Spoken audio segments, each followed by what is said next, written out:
Bismillahirrahmanirrahim. Assalamu alaikum students. Today we are going to discuss the remaining conceptual questions of chapter number 11. So let's begin.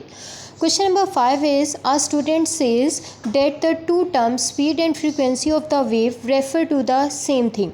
What is your response? What does it mean?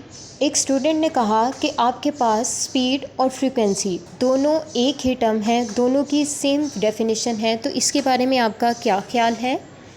हमारा response तो totally change है, because speed and frequency are the different terms. Rate of change of distance is called speed, and what is frequency? Number of waves passing through a point in 1 second is called frequency. And the other difference is frequency does not depend on medium, but speed depends on medium. Frequency medium पर depend नहीं करती, जबकि speed medium पर depend करती है. तो इस तरह ये दो डिफरेंट टर्म्स हुई, स्पीड और फ्रीक्वेंसी एक ही टर्म नहीं होगी. Well students, now move toward question number 6. Two people are listening to the same music at the same distance. They disagree on its loudness. Explain how this could happen. दो लोग जो same music सुन रहे हैं और same distance पर खड़े हैं, लेकिन जो लाउडनेस है दोनों के लिहाज से डिफरेंट है, वो दोनों डिसएग्री हैं लाउडनेस पर. कैसे मुख्तलिफ? मतलब एक पर्सन को ज़्यादा आवाज़ सुनाई दे रही है और एक पर्सन को कम आवाज़ सुनाई दे रही है.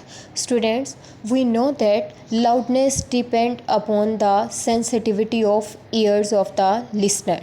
दे disagree on loudness because loudness depends on sensitivity of ear of the listener. Maybe उन दोनों पर्सन में से किसी एक की एज ज़्यादा हो, एक की एज कम हो, या दोनों की जो फिज़िकल कंडीशन ऑफ ईयर है दोनों में से किसी एक की करेक्ट हो और किसी एक की डिफेक्ट हो, तो इसलिए दोनों डिसएग्री हो सकते हैं लाउडनेस पर.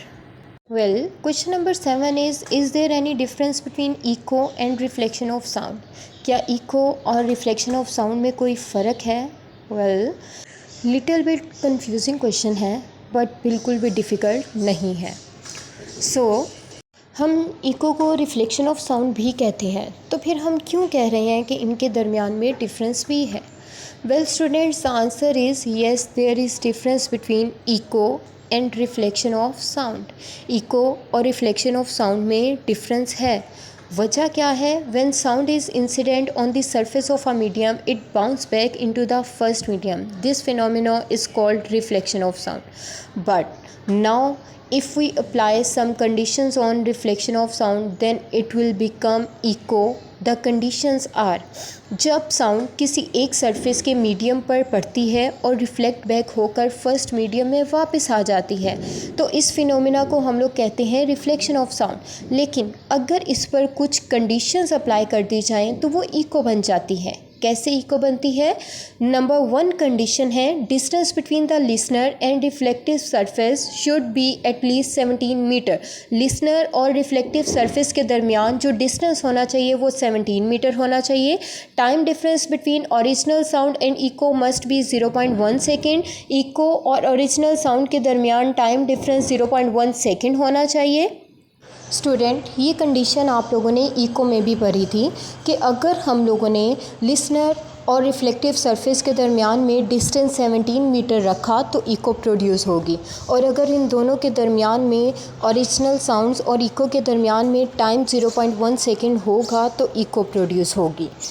स्टूडेंट्स, रिफ्लेक्शन लाइट में भी होती है, रिफ्लेक्शन वाटर में भी होती है, और रिफ्लेक्शन साउंड में भी होती है. समटाइम्स ऐसा होता है कि मल्टीपल रिफ्लेक्शंस हो जाती हैं, और मल्टीपल रिफ्लेक्शंस के नतीजे में जो फिनोमेना हमें मिलता है उस फिनोमेना को रिवर्बरेशन कहते हैं. ये स्टूडेंट्स हम लोगों ने प्रीवियस लेक्चर्स में डिस्कस किया हुआ है कि reverberations is the multiple reflections.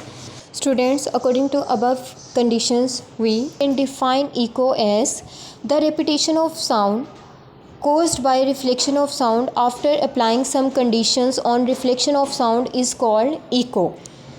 And echo is part of reflection, and every echo is reflection, but every reflection is not echo. हाँ, अब मैं इस तरह बात क्यों कर रही हूँ कि हर इको रिफ्लेक्शन है बट तमाम रिफ्लेक्शंस इको नहीं होती। स्टूडेंट्स, अब ये हम लोग किस तरह कह सकते हैं कि तमाम इको रिफ्लेक्शन है लेकिन तमाम रिफ्लेक्शंस इको नहीं है।